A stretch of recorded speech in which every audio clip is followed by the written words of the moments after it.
nós vamos nos preparando para os trabalhos da noite de hoje. Hoje vamos ter conosco a nossa companheira Darcy Moreira, que vai conversar conosco a respeito de um tema do Evangelho segundo o Espiritismo. E a conversa que ela vai ter conosco hoje é sobre o item 6, a afabilidade e a doçura. E durante o momento dos passes, a nossa companheira Lúcia Ventura vai fazer o trabalho de sustentação, comentando uma mensagem de Emmanuel contida no livro Fonte Viva. Nos preparando para o assunto sobre o qual nós vamos estudar na noite de hoje, nós vamos ler a mensagem que traz a assinatura do Espírito Bezerra de Menezes. Está contida no livro Estudando o Evangelho, com Bezerra de Menezes, publicação da SEMES, em psicografia de Alda Maria. Nos diz, então, Bezerra de Menezes, sob o título A Deus Ninguém Engana. Virtudes luminares acompanham o homem em seu projeto de evoluir, pois, criado à semelhança do Pai e por ele destinado aos planos maiores, traz em sua intimidade sementes do amor que o sustentam em seu amadurecimento moral. A afabilidade é virtude que distingue o discípulo do Cristo, pois, no trato com seus semelhantes, aquele que a conquistou acolhe em seu coração, com o devido entendimento, a alma que chora, rogando auxílio e amparo para suas dores. A alma afável e terna é a alma que se educou com os exemplos de Jesus Cristo, que desceu dos planos superiores para ensinar a seus irmãos a beleza do amor, para mostrar-lhes que o caminho que conduz à felicidade tem seu início no desenvolvimento das virtudes que toda criatura recebe em germe como herança divina. Avesso a manifestações de agressividade e violência, raiva e descontrole, Jesus Cristo viveu a brandura, a calma, a mansuetude, fortalecendo com seus exemplos luminares os elos que unem os homens. O ser afável e doce exterioriza junto a seu próximo espontâneas vibrações de respeito e carinho, a ele se dirigindo com o verbo dulcificado pela compreensão de que a boa vontade deve orientar a relação entre os homens. O indivíduo afável, em sua expressão natural, jamais desqualifica o próximo, seja com posturas, seja com palavras ou mesmo com pensamentos, fonte geradora de imagens vivas que comprometem o próprio equilíbrio íntimo e também daquele que procura amparo e assistência. A coerência no pensar, no agir e no sentir faz parte do seu viver, pois se empenha constantemente para harmonizar as forças íntimas que emergem contrárias às lições do mestre. Como estrelas fulgurantes, a doçura e a afabilidade devem enfeitar o céu da alma, instalando-se no coração que ama o Cristo e vive seus mandamentos. A vivência contrária a tão rico tesouro pode levar o homem à indigência moral, enedoando seu crescimento espiritual. Assim, aquele que se candidata a seguir o Senhor não pode poupar esforços para que sua reforma interior se efetive, devendo, para tanto, abandonar os subterfúgios tão naturais no espírito mergulhado na matéria, que não se cansa de argumentar em causa própria, valendo-se de proposições que estão longe de apresentar a consistência da mensagem vivenciada pelo Cristo. A postura do indivíduo na sociedade não pode ser diferente daquela que apresenta em seu reduto familiar. O sentimento fraternal, alicerçado na caridade, deve ser a expressão do amor que seu coração alimenta e anseia colocar em prática em todas as oportunidades. Bezerra de Menezes. Vamos então, meus irmãos, unir agora o nosso pensamento, o nosso sentimento numa prece. Graças a Deus. Senhor Jesus, nós estamos nos dirigindo ao teu coração generoso, insistindo para que todos nós, espíritos encarnados e desencarnados, que aqui estamos reunidos em teu nome, possamos, deixando de lado a nossa inquietação habitual, as nossas preocupações cotidianas, os nossos medos e os nossos preconceitos, todos nós possamos, desta maneira, nos irmanar à equipe de trabalhadores espirituais que aqui nessa casa já está atuando junto a todos nós, para que assim nós possamos receber o esclarecimento e as energias benfazejas de pacificação, de equilíbrio, a orientação de que todos nós necessitamos na nossa caminhada. Nós, então, Senhor Jesus, pedimos o teu amparo, a tua sustentação, para que, em teu nome, em nome desses espíritos amigos, trabalhadores da nossa casa, em nome do nosso patrono, Leon Denis, do nosso mestre Allan Kardec, e em nome de Deus, nós possamos então ter a permissão para iniciar os nossos trabalhos de estudo e passes da noite de hoje. Graças a Deus. Como nós tínhamos dito, meus irmãos, de O Evangelho segundo o Espiritismo, do capítulo 9, bem-aventurados os que são mansos e pacíficos, o item 6, a afabilidade e a doçura, que é a mensagem do Espírito Lázaro, dada em Paris, em 1861. E ele nos diz assim: a benevolência para com os semelhantes, fruto do amor ao próximo, produz a afabilidade e a doçura, que são as formas da sua manifestação. Entretanto, nem sempre se deve confiar nas aparências, pois a educação e a vivência do mundo podem proporcionar o verniz dessas qualidades ao homem. Quantos há cuja fingida bondade e simplicidade é apenas uma máscara para o exterior, uma roupa cujo corte planejado dissimula as deformidades ocultas. O mundo está cheio dessas pessoas que têm um sorriso nos lábios e um veneno no coração, que são brandos desde que nada as incomode, mas que mordem à menor contrariedade, cuja língua de ouro, quando falam diante das pessoas, transforma-se em dardo envenenado quando falam por trás. A essa classe pertencem ainda esses homens benignos fora de casa, mas tiranos domésticos, que fazem sua família e seus subordinados sofrerem o peso do seu orgulho e do seu despotismo. Essas pessoas parecem querer se desforrar do constrangimento a que se submetem fora de casa. Não se atreveram a usar de autoridade com os estranhos que os colocariam em seu verdadeiro lugar, querem, pelo menos, se fazer temidos por aqueles que não podem resistir a eles. Sua vaidade aumenta ao poder dizer: aqui eu mando e sou obediente, sem pensar que poderiam acrescentar com muita razão, com muito mais razão, e sou detestado. Não basta que os lábios digam palavras doces. Se o coração nada tem a ver com elas, isso é hipocrisia. Aquele cuja afabilidade e doçura não são fingidos, não se desmente jamais. Ele é o mesmo tanto no mundo como na intimidade. Aliás, ele sabe que se pode enganar os homens pelas aparências, mas não se pode enganar a Deus. Nós vamos então agora, meus irmãos, passar a palavra à nossa companheira Darcy, pedindo a Deus que a abençoe e que todos nós tenhamos bastante proveito desse nosso encontro.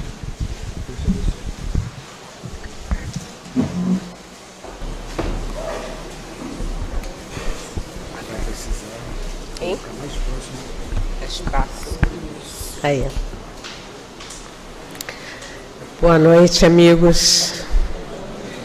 muita paz em nossos corações, que nós possamos iniciar a nossa conversa agradecendo aos espíritos amigos a possibilidade de nós estarmos numa casa espírita estudando o Espiritismo.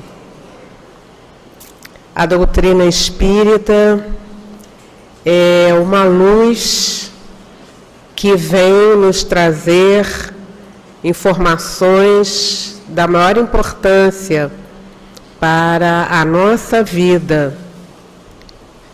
E eu tenho a certeza que cada um de nós tem o seu depoimento em analisando a sua vida e dizer o que a doutrina espírita já pôde modificar no seu dia a dia.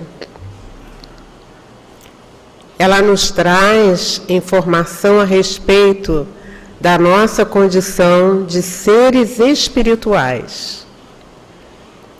Nós, nesse instante, estamos vestindo uma roupa, vestindo um uniforme, vestindo um corpo que tem uma duração, teve um dia para nascer, terá um dia também para desfalecer.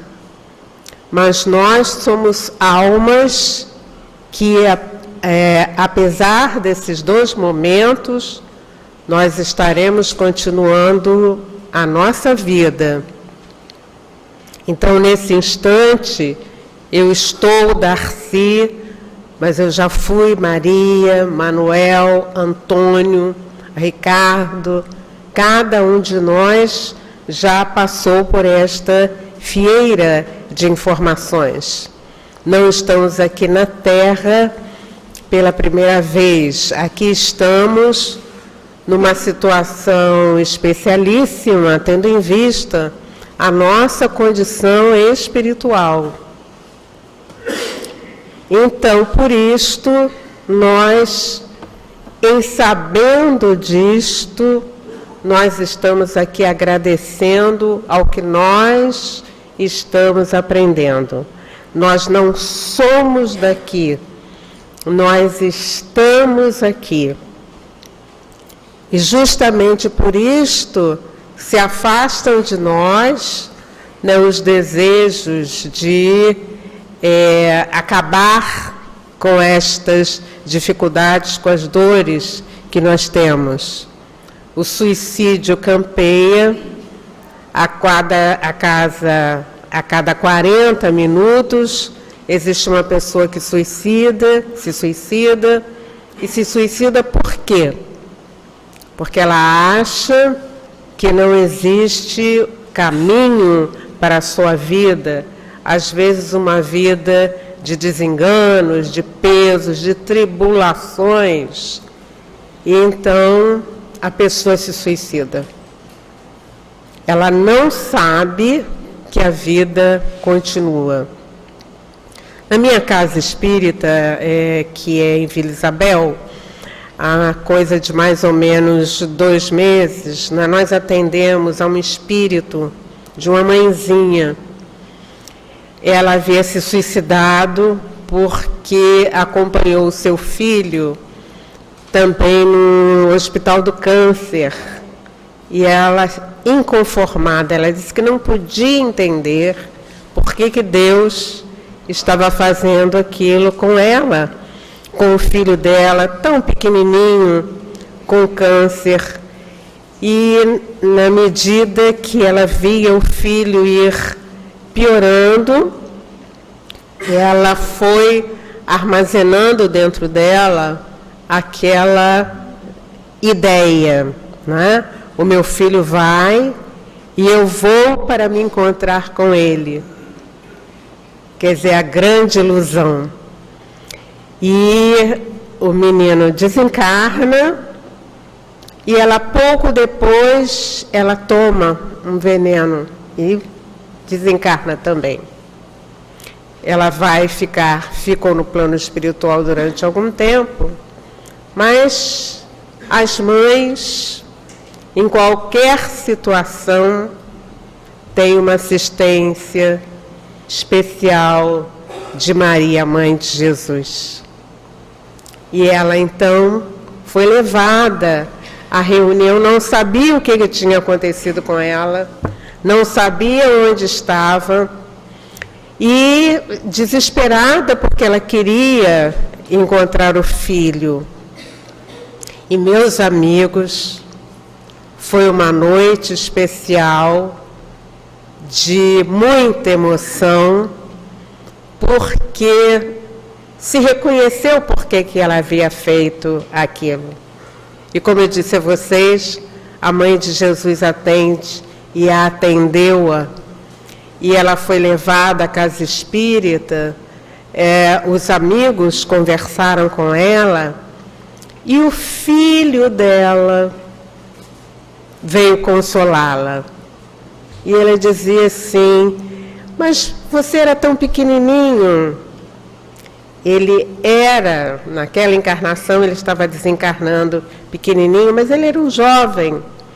E ele veio consolar a mãe e dizer para a mãe que ele estava já em trabalho no plano espiritual e sempre que ele pudesse, ele estaria com ela. Então, todos nós choramos muito, porque é um consolo na vida da gente, mas a gente poderia dizer é um consolo concreto, porque a gente ali está vivenciando uma rica experiência e a gente fica vendo as pessoas que não acreditam nesta vida após a verdadeira vida, né? Nessa vida após a morte, né? Se desesperarem. E isso, então, faz com que a gente se aprume mais, né? Se a gente pudesse utilizar esse termo do aprumar-se, mas colocar-se em prontidão e estudar. Vamos estudar, vamos pesquisar, vamos participar dos grupos de estudos, vamos conhecer o Espiritismo para que nós também nos sintamos confortáveis nas nossas dores, nas nossas dificuldades. Não há dor que não tenha um motivo. E é este motivo que o Espiritismo vai, então, abrindo para nós. Alguém poderia dizer: eu vou fazer regressão de vida passada para que eu saiba por que eu estou sofrendo. Não precisa fazer.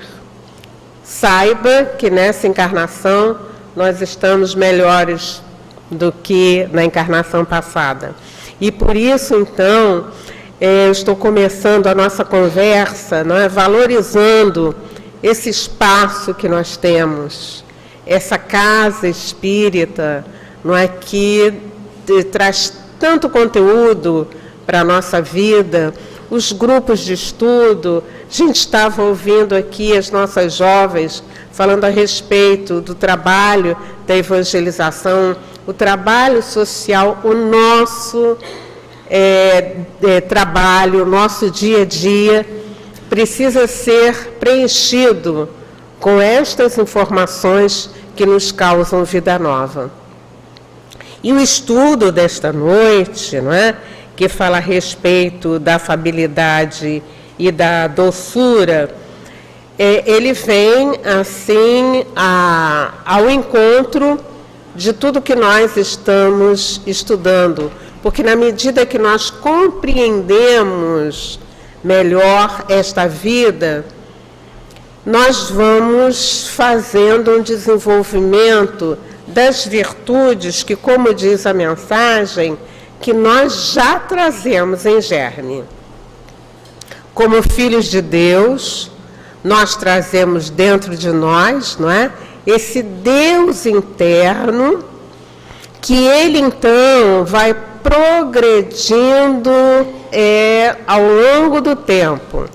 E quando se diz ao longo do tempo, significa dizer que todo esse trabalho de sensibilização esse trabalho de melhoria das nossas virtudes, das qualidades que nós temos, ele é feito ao longo do tempo.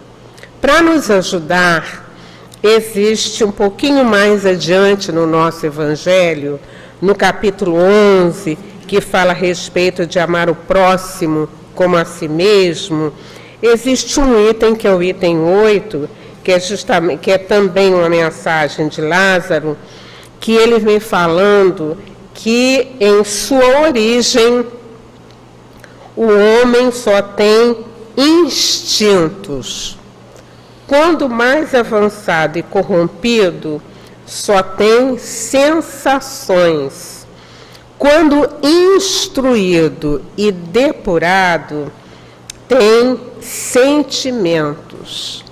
Então aqui Lázaro está também nos ajudando a entender esta questão desse desenvolvimento moral que vai acontecendo em nossa vida. Nós somos criados simples e ignorantes, trazemos dentro de nós, então, este Deus interno, que ele vai se desenvolvendo na medida em que nós vamos vivenciando experiências. Então, Lázaro diz para a gente, não é? Isso a gente está tratando para a gente ver a questão da afabilidade e da doçura, que ela não nasce assim na nossa vida. Há todo um desenvolvimento. Então, Lázaro vem dizendo para nós, não é? Que na sua origem o homem só tem instintos.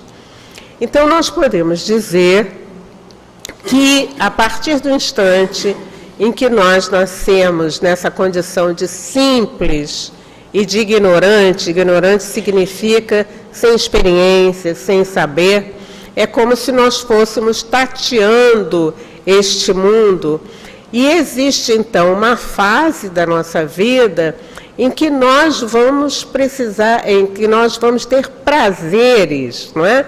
E para atender esses prazeres, a gente só está observando aquilo que está à nossa frente, que atende aquilo que a gente quer. Então, por exemplo, a criança tem uma fase, né, em que ela quer ter o prazer de ter as coisas, de comer as coisas, de vivenciar as coisas. Nós poderemos dizer que nós temos uma infância espiritual. Uma infância espiritual em que estaremos voltados para tudo aquilo que for do nosso interesse. Na medida que nós vamos evoluindo, e a gente fala essa evolução que leva tempo, leva séculos, não é? Como ele diz aqui, quando mais avançado e corrompido, quer dizer, ele fez o ser humano nessa caminhada, não é, em que o nível de consciência dele vai se aprimorando, ele vai avançando, ele vai se intelectualizando, quer dizer, ele vai ganhando conhecimento, mas aqui fala que ele é corrompido, quer dizer, o nível de conhecimento, o nível da intelectualidade, ele não está no mesmo nível da moralidade, não é? Então, na medida então que ele é mais avançado, mas ele está corrompido, ele só tem sensações. Então ele vive das sensações que o corpo, não é, facilita. E ele diz então, quando instruído e depurado. Então ele aqui, Lázaro está fazendo uma distinção com relação a essa depuração. Ele cresceu intelectualmente, mas ele vai ganhando, vai desenvolvendo o senso moral de saber aquilo que é bem e aquilo que é mal, e com isso, então, ele vai se depurando. Então ele diz, Lázaro diz, que quando instruído e depurado, não é, ele tem sentimentos, né? E é justamente neste período que nós vamos, então, entender a questão da afabilidade e da doçura. Porque ele só vai começar a viver, a experimentar esta questão da afabilidade na medida do seu desenvolvimento moral. Porque vejam bem, nesse texto, né, em que nós estamos analisando, tem uma parte que ele fala dos tiranos domésticos. Que são os tiranos domésticos, não é? São aquelas pessoas, e ali ou homem ou mulher, né? Ou a esposa ou o esposo, que são aquelas pessoas que têm um temperamento difícil dentro de casa. Na rua, são aquelas pessoas bondosas que todo mundo elogia, que todo mundo diz que pessoa maravilhosa, mas chega em casa e aí ele submete, ou ela submete estas pessoas, né? Quando diz assim, aqui mando e sou obedecido. Com orgulho, diz assim, aqui todo mundo me obedece. Mas se ela pudesse sentir o coração, o sentimento das pessoas que estão ali em torno, veria, né, que ela, em realidade, é detestada. Quer dizer, se você não tem uma boa relação com as pessoas que estão em torno de você, você cria uma animosidade, que ninguém gosta de ser tratado mal, não é isso mesmo? E quando a gente age dessa maneira, você cria, então, vamos dizer assim, você cria adversários, você cria inimigos, ou você cria aquelas pessoas que não te olham com bons olhos. E o Evangelho vem, então, nos ajudar. A doutrina de Jesus, o Espiritismo, vem nos ajudar no sentido de que a gente possa fazer conosco mesmo, né, um autorretrato, e a partir daí a gente começar a analisar. E diz então a nossa lição, né, que a benevolência então para com os seus semelhantes é fruto do amor ao próximo. Isso quer dizer que na medida que nós estamos aqui fazendo uma análise a respeito desses comportamentos, nós então começamos a ver que a gente tem um caminho a seguir, que é esse do respeito ao próximo. Então, se eu faço todo esse trabalho de amadurecimento espiritual, eu então vou me perceber, não é, na relação com o outro, tratando melhor, porque eu passo a ver no outro um irmão. É isso que a doutrina realmente vem nos ensinar. E aí alguém se pergunta assim, mas como é que eu faço todo esse trabalho de chegar a ter uma vida, de chegar a ter um comportamento que seja afável, que seja doce? E eu também poderia estar perguntando, mas ser benevolente e ser doce não é ser mole, dizer sim a tudo? Não. Vamos ver como é que isso acontece. Existe, nos estudos que se fazem da educação e da educação do espírito, um texto de um professor que se chama professor Ney Lobo. O professor Ney Lobo é um educador, ele escreveu algumas obras a respeito da filosofia espírita da educação, e num dos seus escritos ele fala da prática do desenvolvimento do sentimento. como é que isto acontece? Então, diz o professor Ney Lobo que, como todos nós somos espíritos, alguns de nós já têm desenvolvido, pelas várias vidas, pela encarnação, este sentimento e outros não. E ele fala tudo isso relacionado à criança, porque ele vai nos dizer que é muito mais fácil todo esse trabalho de educação começar com a criança do que com o indivíduo de mais idade. E é verdade. Não é porque nós já adquirimos certos comportamentos e como fica difícil mudar. Como fica difícil todo esse trabalho da reforma íntima, não é? E a gente ouve os companheiros dizendo, mas se eu tivesse conhecido isso mais cedo na minha vida, eu teria mudado. Ou então a gente vê, puxa, mas está difícil para que a gente consiga, não é? Nós vamos dizer que foi aquela árvore que já cresceu e foi ficando torta, na medida que ela vai ficando torta, não é? Como é que nós vamos endireitá-la, né? Então, o professor Ney Lobo, ele fala das práticas do desenvolvimento dos sentimentos. Isto para que a gente caminhe nessa proposta, não é, da afabilidade e da doçura. Então, repetindo, né, ele fala que é mais fácil começar todo esse trabalho na infância do que na idade adulta.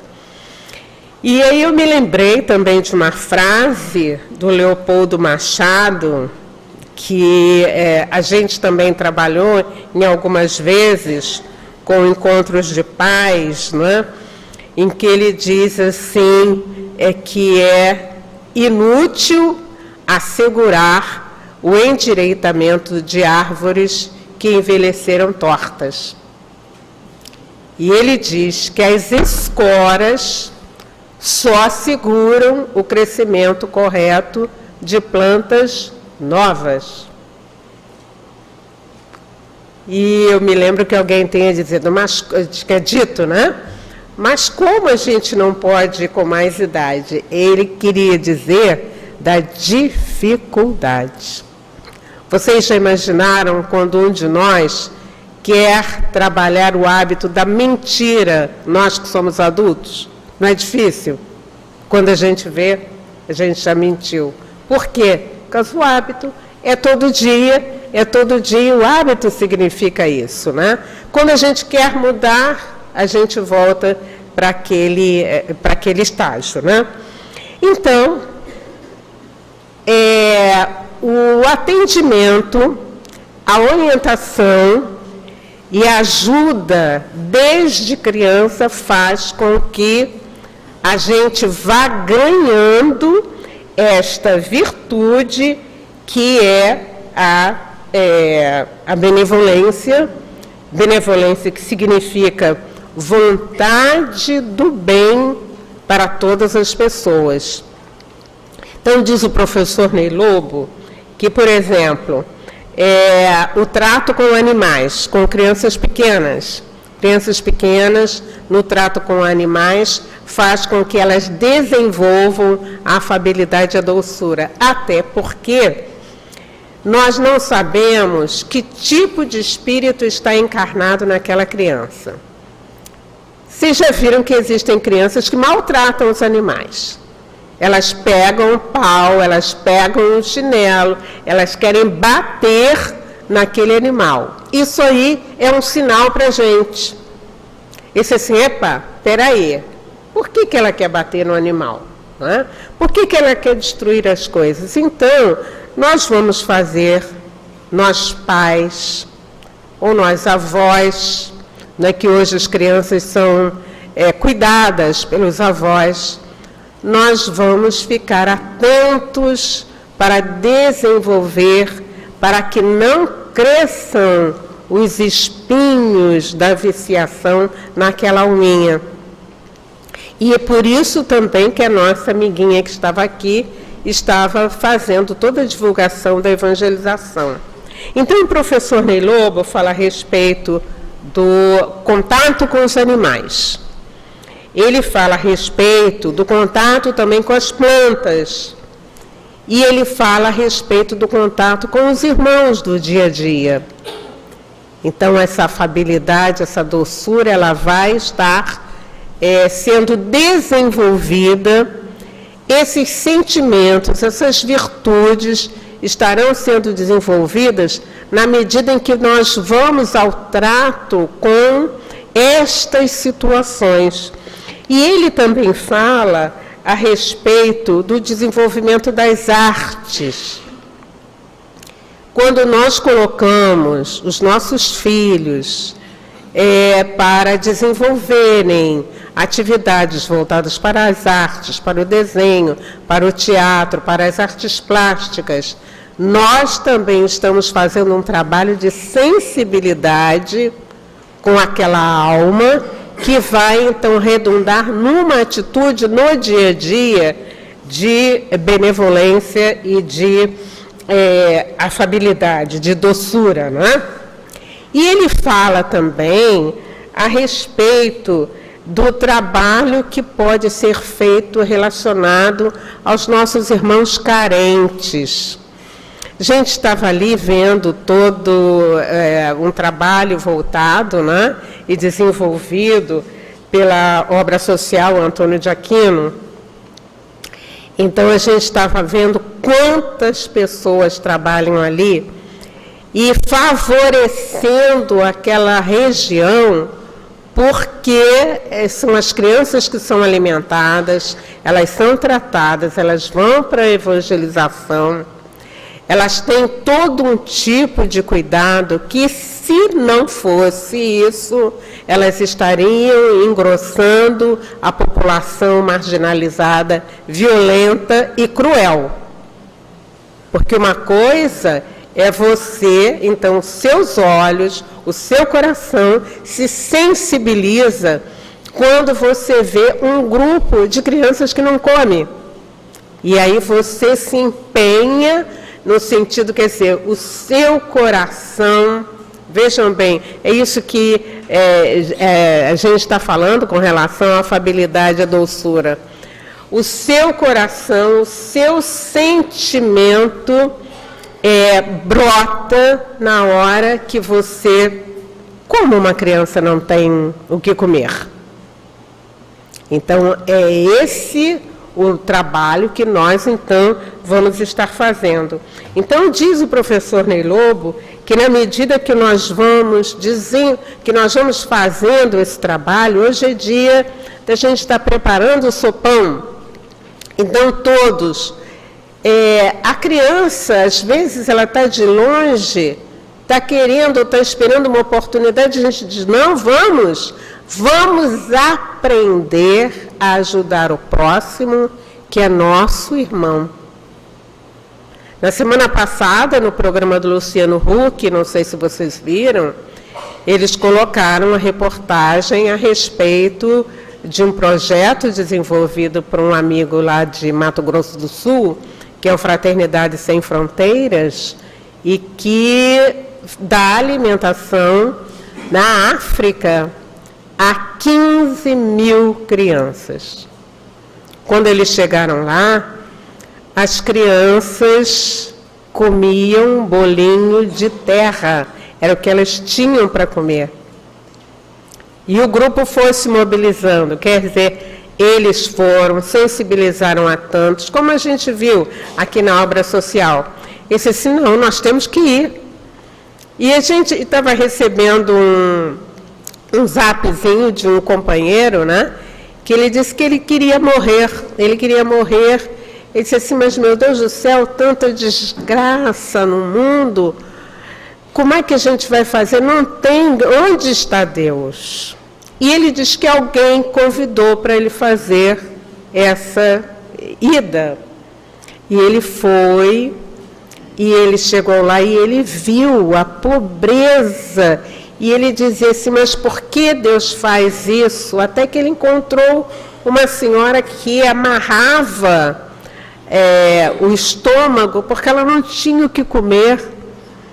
E ela, então, ela cega, e ela vivia lá sozinha, e ele disse que foi. Disse assim, gente, isso aqui não pode acontecer. Vocês vejam bem, às vezes nós temos tanta fartura, e a gente não se dá conta de que ao nosso lado tem alguém que precisa de um pratinho de comida. E ele disse então, e ele que tinha uma situação financeira muito boa, disse assim, não, gente, nós temos que fazer, o que a gente vai fazer? E aí ele foi, se aproximou da senhora, ele foi ajudar, foi levar comida, percebeu que ela não enxergava. Por que ela não enxergava? Porque tinha catarata, e ele vai, então, paga a cirurgia da catarata, e ela fica feliz, e ela diz assim, meu Deus, obrigada, eu sei que o Senhor existe, eu sabia que mais cedo ou mais tarde o Senhor ia me dar uma resposta. E ele, com esta fala, ele começa a se emocionar, né? Eles dizem que o homem não chora, mas o homem chora. E ele, então, deixa transbordar aquilo que estava repesado dentro dele, não é? Porque esta é a nossa condição, nós somos assim. Algo aconteceu na caminhada, na nossa vida, que nos deixou assim, desta forma. E ele, então, dá esse depoimento, né? Encontrei Deus naquela alma. E, a partir daí, ele disse assim, não, eu não consigo viver mais sem esta ação, sem esse trabalho. Como nós vimos ali, a gente não consegue, mas outro dia eu estava ouvindo a Amália falando assim, não, eu não consigo fazer outra coisa na minha vida. Podem até dizer, isso assim, leva a cama para o centro, e você só faz, só vê, só enxerga. É porque a gente encontrou nesse trabalho, nessa forma, a gente encontrou este Deus interno que me propicia ver o meu próximo como irmão. Sim, todos somos filhos de Deus. E desta forma, o meu olhar para este amigo, para esta pessoa, fica diferente. E por isso a gente volta àquela questão, é importante que a gente comece desde cedo, porque as crianças vão se habituando e nós vamos então gerando uma nova mentalidade. É isto realmente que nós então estamos precisando. Desta forma, queridos, nós também podemos dizer que na medida que a gente age desta forma, a gente cria uma corrente do bem, a gente cria uma corrente da paz. E a gente também cria em torno da gente uma corrente de simpatia, que ela é propícia que os espíritos do bem nos alcancem onde nós estivermos, para que a gente possa também atender. Como é que isso acontece, não é? Existe o halo que sai em torno de nós na medida que nós estamos nessa faina, na medida que nós estamos neste trabalho. E isto gera esta energia em torno que vai sendo, então, utilizada também pelos nossos irmãos da espiritualidade, não é? No sentido de favorecer a quem está do nosso lado, ou então a quem está um pouco mais distante. Então isso faz com que a gente conquiste, que a gente faça essas conquistas espirituais. Como filhos de Deus, nós então nos colocamos nesta posição de ser benevolentes, quer dizer, de usar a benevolência para com todos. E isto faz com que, quando nós estamos falando assim da questão de olhar os semelhantes, não é? E de provocar isto no ser humano, né? Eu me lembrei de duas histórias que a gente podia contar. Uma história, aliás, as duas histórias são de Divaldo Franco. Divaldo Franco, esse amigo querido que todos nós conhecemos, que todos nós respeitamos e amamos, Divaldo conta o caso de um espírito que o acompanhava há 40 anos. Então ele chegava na sua casa, ele começava a orar e ele via aquela entidade espiritual, a que ele chamava do máscara de ferro, porque ele se apresentava realmente assim com a máscara na metade do rosto. E Divaldo então dizia assim, mas por que isso acontece conosco? Todos nós somos espíritos que trazemos algumas bagagens, uma bagagem que nem sempre é muito considerável, né? E, embora ele seja uma pessoa do bem e da paz, né, tendo em vista tudo aquilo que ele desenvolve, né, e que ele facilita através da sua fala, através do seu comportamento, este bem-estar, né, mas traz, né, do passado uma situação difícil. E ele, então, orava por aquele espírito, no sentido de que aquele espírito visse que ele não era mais aquela entidade ruim do passado. Vocês estão me entendendo? Quer dizer, nós estamos aqui, nós somos muito simpáticos, muito bonitinhos, mas ninguém vê a nossa bagagem, que a gente já fez. Mas o máscara de ferro sabia porque ele estava perseguindo o Divaldo. E o Divaldo orava por ele. Um determinado dia, eu não sei se vocês já estiveram na Mansão do Caminho, se vocês já foram a Salvador. Quem não foi, é uma grande oportunidade, né, de conhecer aquela casa maravilhosa. Um dia, batem à porta da mansão e aparece, a pessoa some e aparece no chão um bolinho de carne. Então era uma menininha que estava envolta em alguns trapos, né? Diz que era pretinha, muito feinha, muito feinha. E todo mundo, tio Divaldo, deixaram aqui uma menininha, deixaram aqui, o tio Divaldo foi. E ele olhou para aquela menininha feinha, feinha, e ele disse, como você é linda. Recolheu e mandou, né, que ela fosse tratada, né?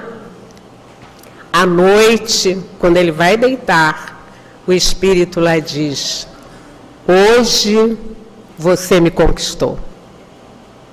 Porque aquele espírito é a minha mãe e eu vi como você recebeu-a. E aquele foi um instante de libertação. Então, Divaldo conta isto, né, porque vocês vejam, aquele espírito que também tinha uma atitude, digamos assim, mais agressiva, especificamente com ele, também se sensibilizou na medida que viu o amor da sua vida sendo atendido. E outro caso também de um dos meninos que ele recebeu na mansão, que era daqueles que maltratava os irmãos, que maltratava os animais, que andava sempre com aquela faquinha na mão, e ele então, e vai sendo feito com ele todo um trabalho de orientação, de sensibilização, no sentido de que ele realmente mudasse o seu comportamento, né? até que um dia ele diz que ia matar alguém. E aí ele diz assim: antes de matar esse alguém, você me mate, porque eu não tive a condição de educá-lo. Então, esse confronto fez com que aquela alma realmente, como se ela se desarticulasse, não é?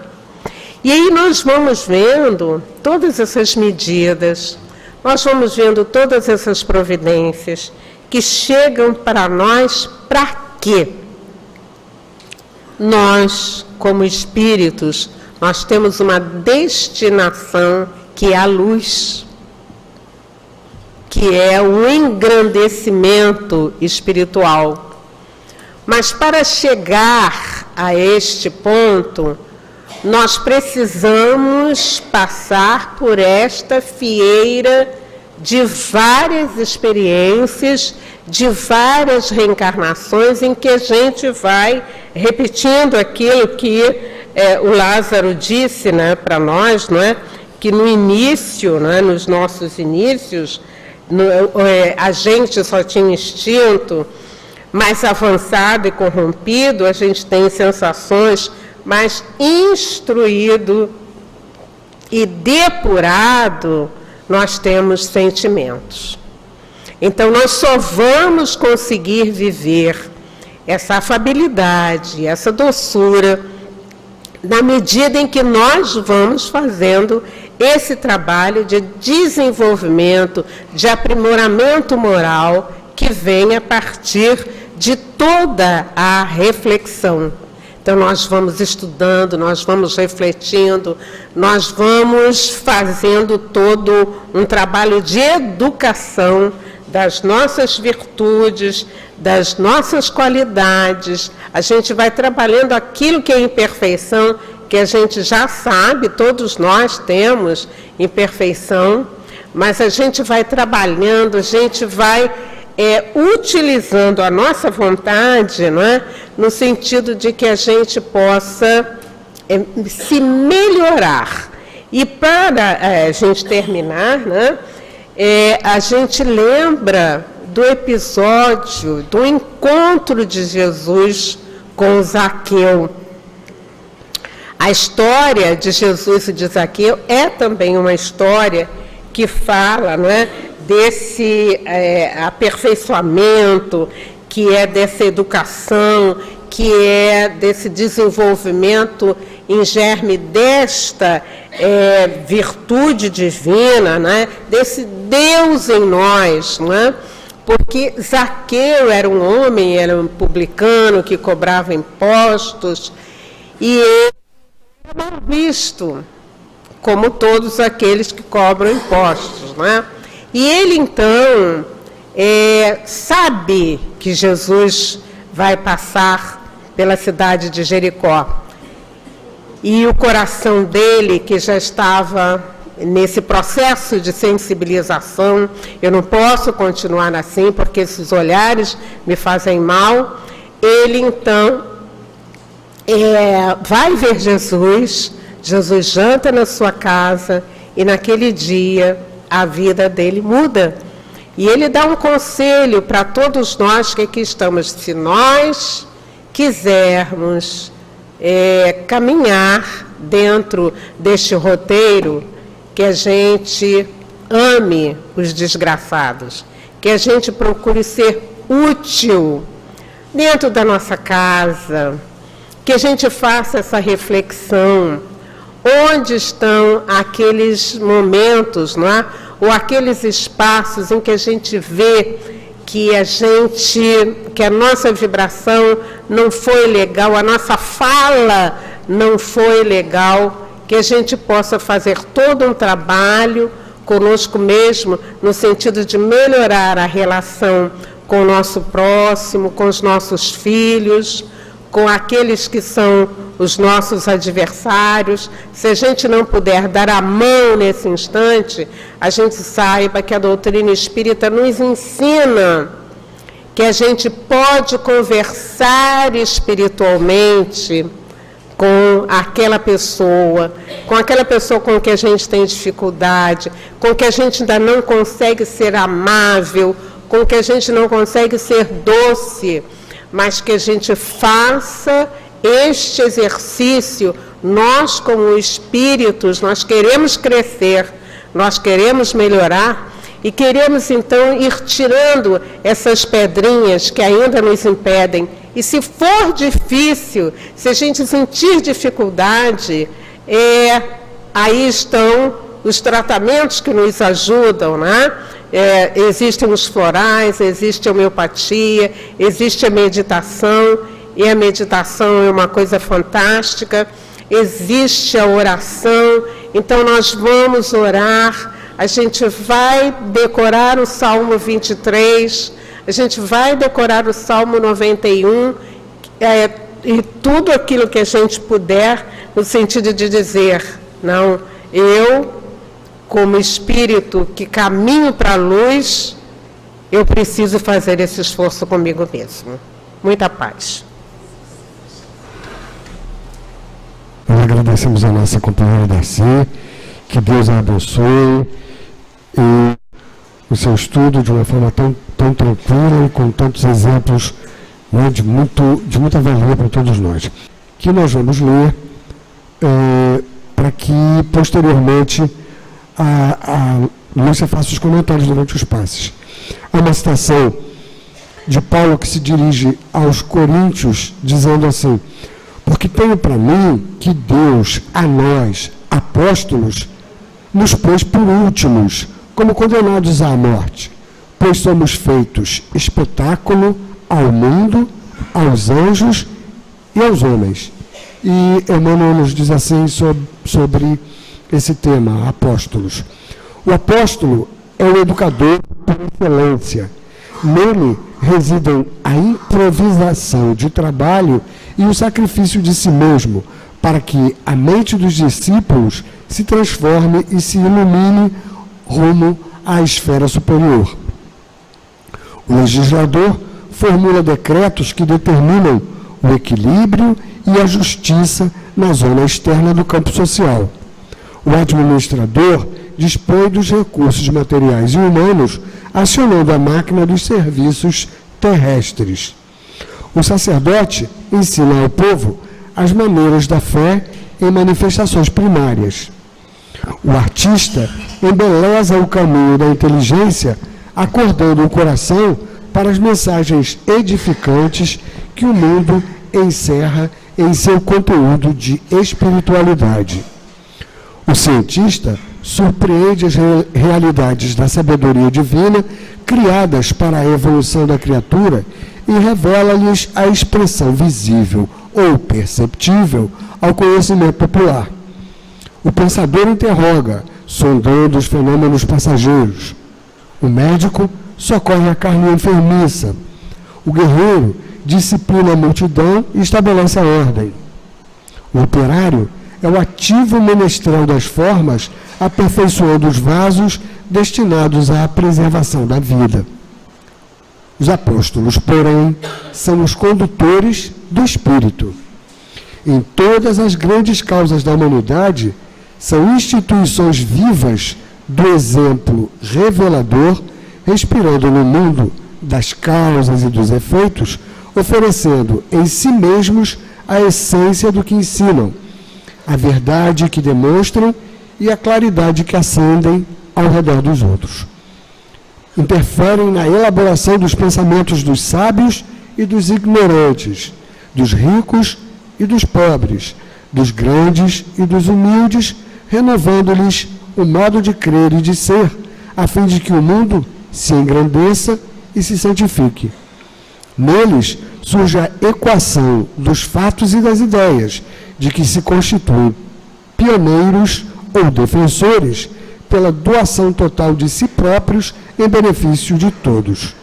Por isso, passam na terra, trabalhando e lutando, sofrendo e crescendo sem descanso, com etapas numerosas pelas cruzes da incompreensão e da dor, representando em si o fermento espiritual que leveda a massa do progresso e do aprimoramento, transitam no mundo, conforme a definição de Paulo de Tarso, como se estivessem colocados pela providência divina nos últimos lugares da experiência humana, à maneira de condenados a incessante sofrimento, pois neles estão condensadas a demonstração positiva do bem para o mundo, a possibilidade de atuação para os espíritos superiores e a fonte de benefícios imperecíveis para a humanidade inteira. Essa, então, a mensagem de Emmanuel que Lúcia vai comentar durante o momento dos passes. E nós agora pedimos aos companheiros médiuns que, obedecendo a orientação dos responsáveis, se dirijam ao local adequado para essa tarefa que nós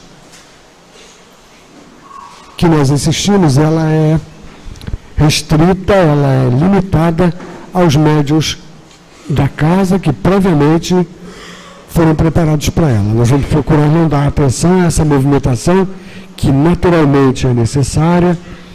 Ao contrário disso, que nós procuramos nos manter equilibrados, nos manter pacificados, e que também nesse momento nós sintonizamos com o nosso pensamento os nossos amigos, irmãos, companheiros de caminhada, e até aqueles que se consideram nossos inimigos, por que não? Né?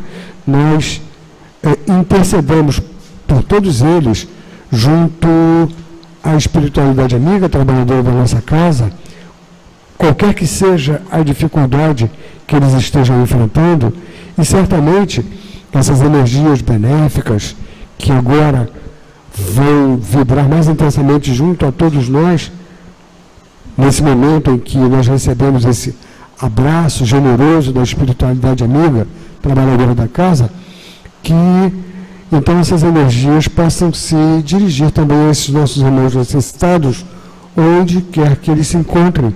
E aí a gente não estará apenas recebendo, mas estará também fazendo o tantinho de bem que a gente já pode e deve fazer na tarefa do bem maior. E nós convidamos também os nossos companheiros que seguem conosco via internet para esse momento de prece e de vibrações no bem. Mais uma vez a gente vai rezar para dar início então aos passes. Graças a Deus. Senhor Jesus, nós mais uma vez insistimos junto ao teu coração generoso para que nós que ainda precisamos tanto desse amparo, dessa orientação, desse socorro, nós recebamos na medida das nossas necessidades. Mas com a certeza, Senhor Jesus, de que quaisquer que sejam as dificuldades que temos a superar, não nos hão de faltar o socorro, a orientação, o amparo, a assistência desses bons amigos espirituais, desde que nós nos disponhamos a nos dirigir a eles, pedindo ajuda, pedindo socorro, pedindo orientação. E é o que nós estamos fazendo nesse momento, Senhor Jesus. Que nós, então, tenhamos a tua permissão, a permissão da espiritualidade amiga da casa, a permissão de Deus para dar início à tarefa de passes. Graças a Deus. Que as bênçãos da espiritualidade amiga recaiam sobre todos nós que aqui estamos e todos aqueles que estão ligados através da internet, nesse momento tão especial que é o momento do passe. O título da nossa mensagem de hoje, no livro de Emmanuel, é Apóstolos, e é bem significativo o primeiro parágrafo do texto, em que Emmanuel nos diz: o apóstolo é o educador por excelência. Nele residem a improvisação de trabalho e o sacrifício de si mesmo, para que a mente dos discípulos se transforme e se ilumine rumo à esfera superior. O verdadeiro educador está sempre atento aos seus discípulos, ou, como dizemos, aos seus educandos, buscando novas formas de ensinar, de fazer com que seus pupilos se renovem pelo conhecimento. O apóstolo é o educador e o condutor das almas, sempre atento para realizar a vontade de Deus junto às criaturas. Por isso sofrem. Sofrem pela incompreensão de muitos, pelas dificuldades que as pessoas têm de se auto-renovarem, de se adequarem às leis do Pai misericordioso e bom. Como nos diz Paulo de Tarso, é como se os apóstolos fossem dados em espetáculo ao mundo, para que, vendo, o ser humano aprenda algo, se sensibilize, queira se transformar. Contudo, o espetáculo que os apóstolos nos oferecem não é o passatempo, nem a felicidade refletida. Antes de tudo, é a demonstração ativa do bem, através de incansáveis exemplos. O bem palpita em seus corações e mentes, em suas atitudes, de forma incondicional, independente dos sofrimentos, das críticas e das contrariedades que advenham da sua ação. O mundo pode se virar contra eles, mas eles seguem a proposta do Criador, buscando implantar o reino de Deus onde estiverem. Cada um de nós veio à Terra para progredir. Nesta caminhada abraçamos tarefas, profissões, compromissos que nos ajudam a progredir. Emmanuel cita o administrador, o sacerdote, o artista, o cientista, o médico, o operário. Mas quanto de nós fazemos destes compromissos um apostolado?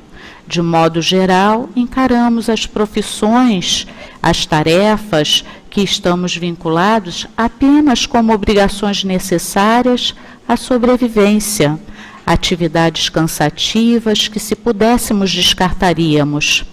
O apóstolo, onde quer que esteja, será a instituição viva do exemplo renovador. Ensinam, vivenciando o ensinamento, doando de si próprios. Estas almas, muitas vezes, à custas de suas vidas, interferem beneficamente nos pensamentos e valores da sociedade, renovam instituições humanas, apresentam caminhos e soluções onde só havia desespero e caos. Por isso, como nos diz Emmanuel, passam na terra trabalhando e lutando, sofrendo e crescendo sem descanso, com etapas numerosas pelas cruzes da incompreensão e da dor. Se assim podemos dizer, são os grandes médiuns da espiritualidade superior, mesmo quando desconhecem a mediunidade. São corações, bocas e braços dos espíritos superiores, dos espíritos do Senhor, auxiliando sempre, sem nada pedirem para si mesmos. Fazem a vontade de Deus, obedecendo com desvelo a lei divina, compreendendo com perfeição a frase da oração dominical: que seja feita a vossa vontade. Que Jesus nos ampare, agora e sempre. Meus irmãos, vamos nos manter pacificados, equilibrados, ouvindo a mensagem do plano espiritual.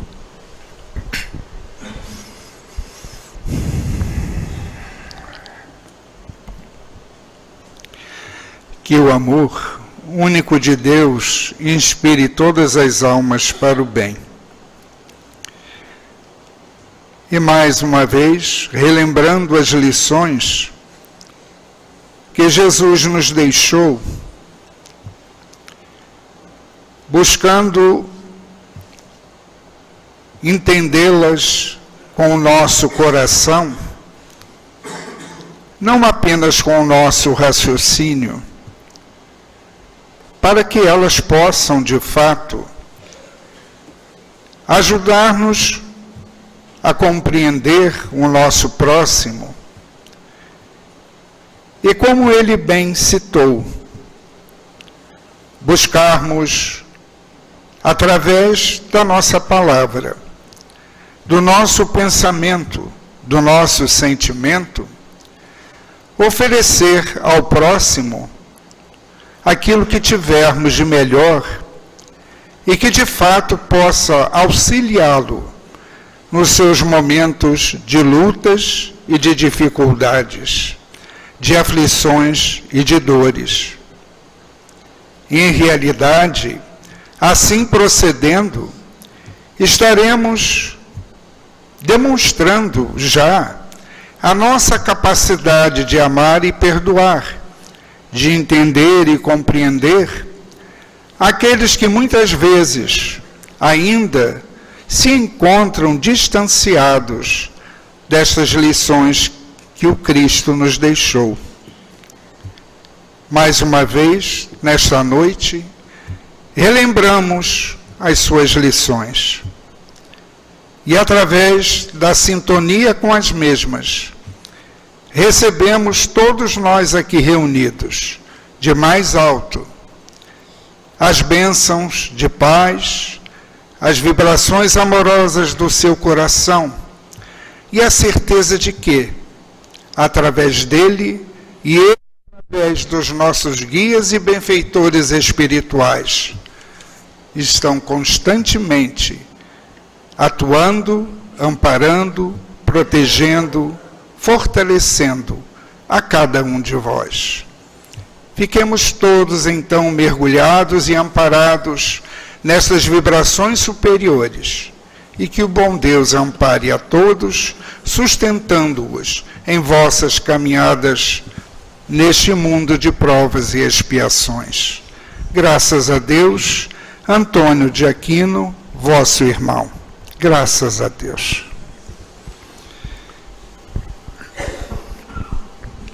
Vamos então, meus irmãos, agora